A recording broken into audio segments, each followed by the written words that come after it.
大家好，我係九龍豪宅 Catherine 高，今日為大家介紹就係惠利苑嘅單位，依家我哋一齊嚟望下。今次為大家介紹就係惠利苑嘅 A 座，喺2008至2009年呢就係重新拆售嘅。呢一個單位實用面積1626尺，單位之前呢就係業主自己住嘅，所以呢就做咗一啲入牆嘅裝修。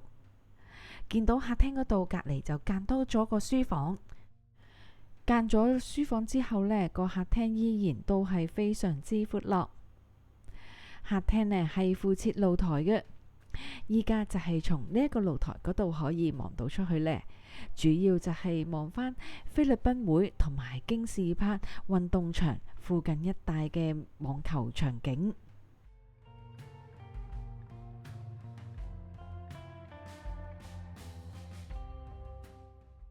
飯廳嗰度可以擺到張8人用嘅長形餐台之餘，側邊仲有好多位置可以擺放飾物櫃。入門口位呢一個書房呢，儲物量非常之充足。飯廳隔離嗰間客房呢，就係打造成一個小朋友嘅睡房。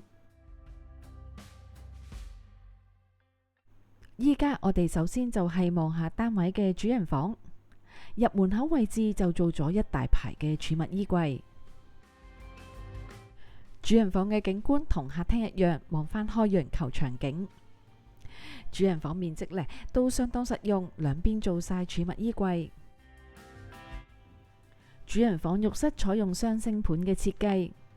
沖涼嘅位置呢，除咗有浴缸之外，仲有呢一個淋浴間。呢一個房間原本係有2間房嘅，依家就係將佢2合為一，變成為一個小朋友房。呢一間睡房都係有一個浴室，呢一個浴室就係採用企缸嘅設計。另外仲有一個客廁，呢一個浴室呢儲物量充足。依家就係望下單位嘅廚房啦。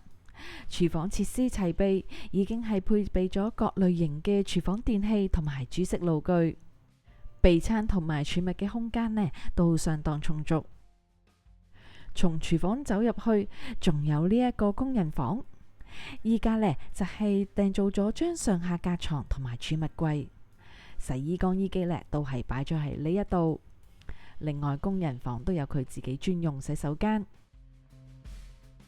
今日就介紹到呢一度啦，多謝晒大家睇我嘅影片，中意嘅話就記得讚好、分享同訂閱我頻道，下條片見，拜拜。